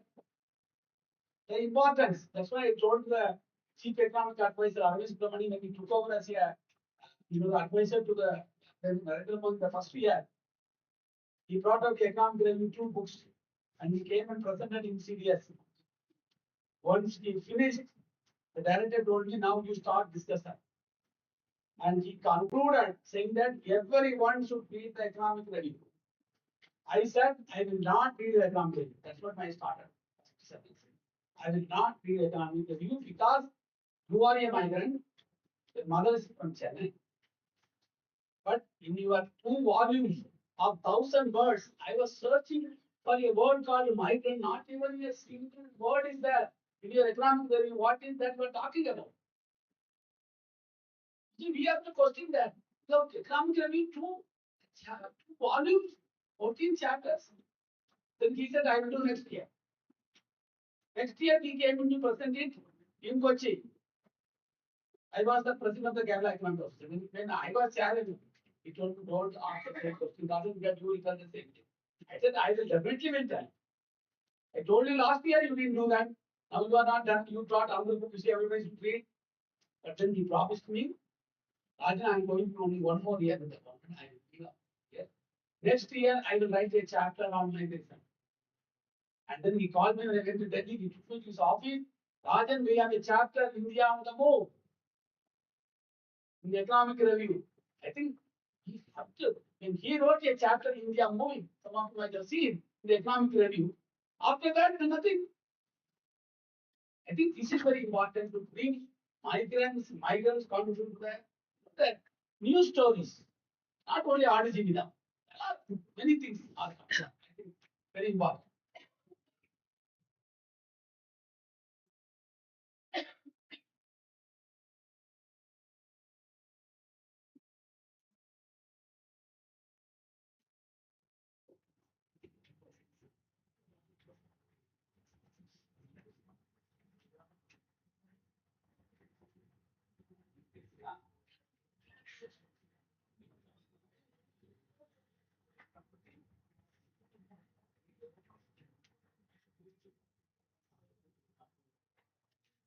uh, since there is some intervention required from me, I will just respond to this. We do have time for uh, 3 more questions and responses. Shall I continue with this? I will respond to, I will postpone my other references later. I will respond to 2 questions. One is about that question about guest worker. I'll be very clear and plain in this about the life world approaches. That's how in migration we can formulate an academic or theoretical or even for that matter a policy level, whatever kind of thing, you have to actually see how the everyday life is actually continuing in our life. In our field work, we have come to coastal places where people are doing open defecation.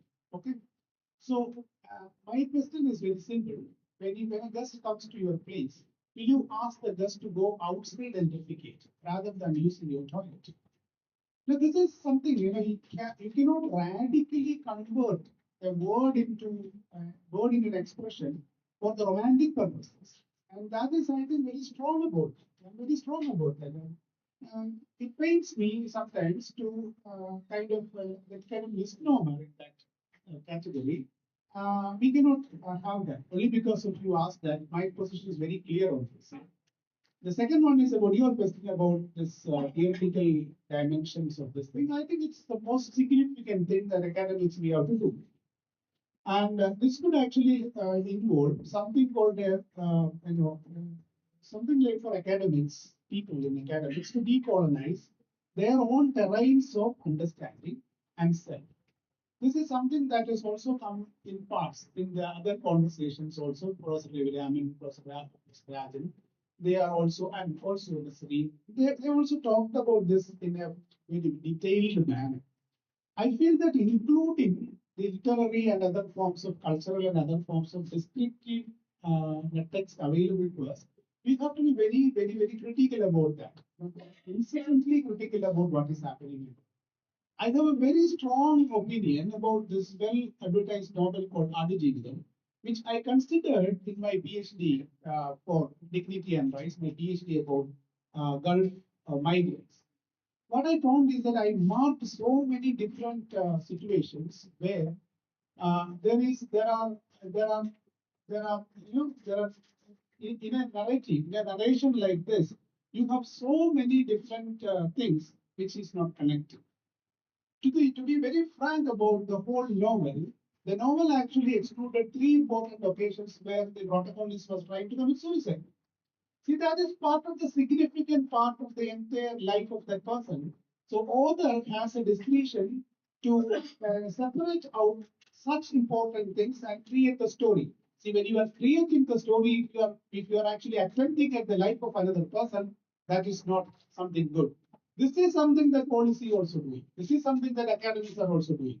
See, when you are trying to uh, have aggregating your preferences, okay, aggregating your preferences on what should be told, it becomes your story, not their story. Now, this is what I wanted to talk about when you are discussing about theorizing migration. You have to talk about critical narrative aspects about literary dimensions of it. You have to talk about kind of theoretical dimensions about the citizenship thing that we are talking about. Raman talked about the previous citizenship this thing. I find that this Homo sapiens has very significant mentions because one by one the rights of a person to survive socially and materially is being challenged in most of the national economies, national premises. So you need a very different kind of an understanding about how this needs to be done. So I think that is what I wanted to say in this kind of situation. So I have also, as a migrant, something like somebody immediately identify you. At the middle of the road, when a premier Pathli car was stopped at one point of time, a private bus driver was shouting at us, "Salam Madras Nikati Swasati Gadi." So it's important that see, look at the way in which we identify. It's not a very simple kind of thing. So deeply kind of discussing that and react, which has been happening all across. Thank you. So and after this discussion, 2, 3 things can now get people here. For example, now that India, we are talking about demographics. Some of you might know. when our Prime Minister was not allowed to visit the US, it was a tribute. When he became the Prime Minister, he wanted to go first to go to US. He went to US and he spoke that India is good with 3 Ds. 3 Ds demography, which is demographic dividend. Second D is democracy. I don't know. Third D is demand. 3D. Now, demographic dividend, first dividend is that fertility. Second dividend should be migration. So we have to, relook at the concept of second demographic dividend. I think this is something that people can look at it. And because I'm being a demographic, like I was telling in the morning about replacement migration. Kerala plumber is in Dubai. I have seen them. But Kerala plumber in Dubai earning less than a Odisha plumber in Kerala. But then you don't want to do the same work here. I think we have to look at it. I think it's running away. Running not we say run away housemates, running away Kerala people. It's something very important. The second thing, we also have in demography, we have theory of demographic transition, theory of demographic transition. Now I'm trying to build up a theory of migration transition. We have health transition because there is a when I look at the Kerala's migration history for last 40 years, I have seen a theory there. In 1950s, the Syrian Christians who left from Pathanamthitta Kottayam, they were studied in Kerala, migrated outside Kerala. Studied in Kerala, this is the first stage of the migration transition in Kerala. Second stage, people went to study in the nurses, other people went outside Kerala to study, then they migrated to Kerala. So, first studied, then moved. I've studied outside and moved. I'm seeing the third wave now. You are going out to study. You have 2.5 lakhs people are there. 50,000 crores is going. You see another dimension now. People are not there. That means you are born into what? Studied somewhere, married somewhere, and died somewhere.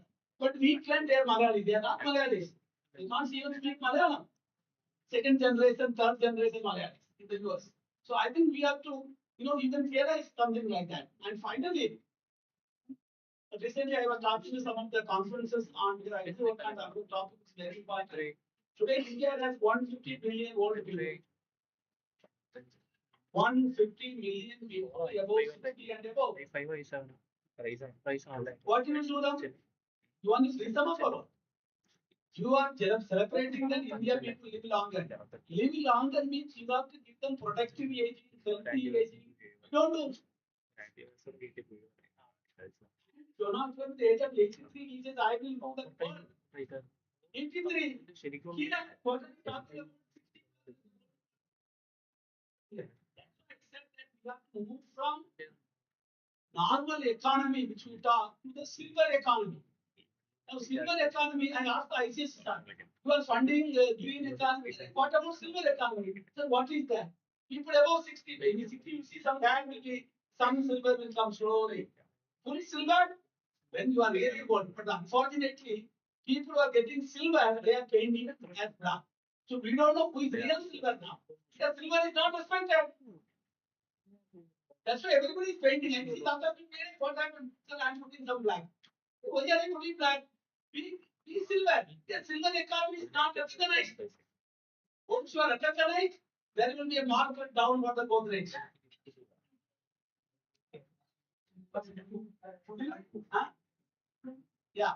So I think so. I want you every people to think on that.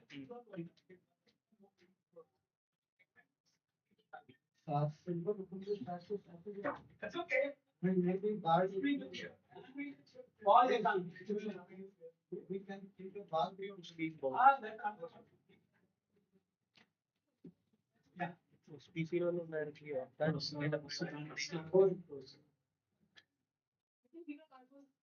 The question that you asked about whether there should be indigenous knowledge information, especially the domain of migration studies.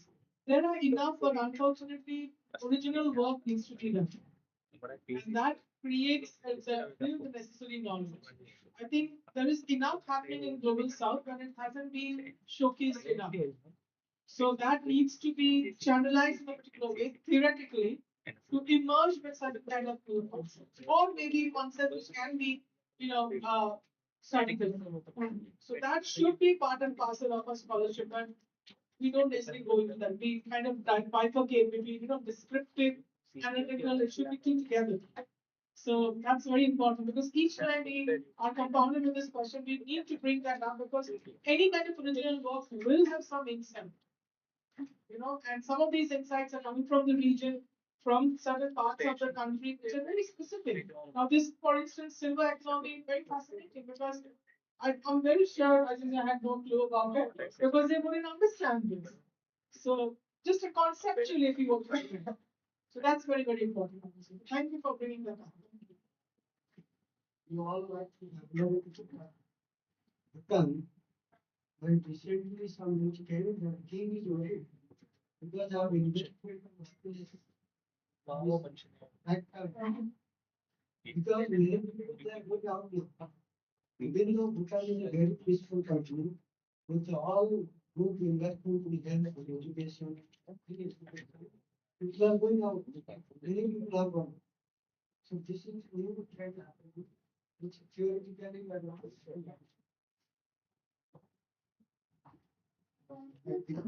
Just take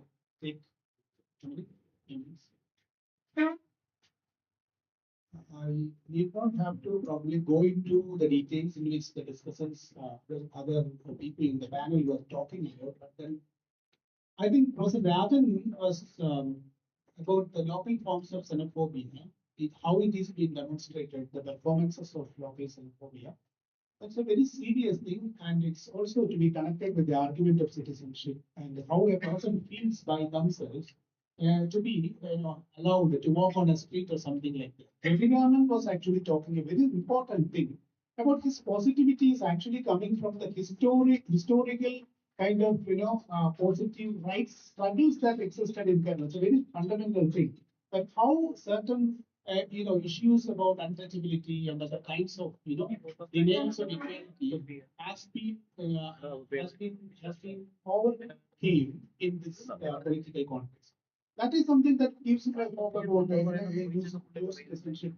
I would definitely agree with him that we have a historical kind of thing. I also worked on certain movements about our interstate migrant workers themselves taking struggles to for dignity in this very district in 2012. So there are definitely that we have to accommodate all these splinter unspoken elements in the larger framework. But my point is that I think I need to also refer to the very important mention about she had already talked about the pandemic and post-pandemic and other kind of thing. But I wanted to say something about how this whole she was I think my reading about Nasreen's presentation is something like we have a trajectory of identities from slavery to citizenship to cosmopolitan citizenship. But this at this moment of time, we have actually a deep temporal trouble related to understanding the self. And some places, it is in Amazon and other, most of these other kind of industries where the work is being divided, Indian Ocean Islands and all, it's actually kind of slavery that's happening. So we have in terrain people who are actually been in the situation of slavery, but then how can academic research avoid this kind of a temporal reality and get into a different form of this? Similarly, that's very significant that I was thinking about. These empirical requirements, I think, this Sadananda Sahu's presentation about, it's very important that he brought in the aspect of family. And it's significantly like, family, private property, state. If you look at this combination that Engels was using, he also talked about this family as an outmigration by women and starts with that and all. But when you have this capital as a kind of very strong presence in your individual's choices to make, we are all compelled to do that.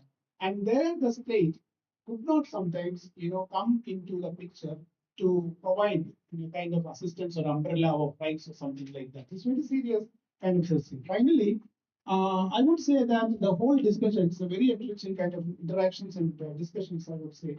And my point of view is that about see most of these discussions are happening with the frame of thinking the migrant as an athletic being. So that's a trouble actually. We are not thinking about how the invisible kind of women are here in the migrant households that we were talking about the education of, the kind of people who are, we're also not talking probably about the way in which the vulnerable among them itself needs to be addressed.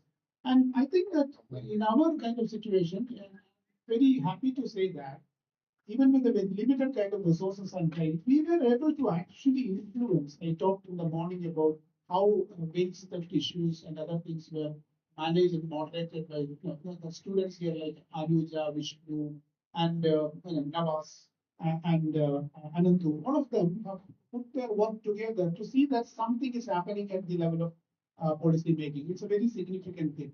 So as an academic institution, we were well able to move through various kind of interventions last year also to do something to create some kind of make people listen, understand, and admit that there are. And we also understood that there are people who can able to understand and listen in the other part also.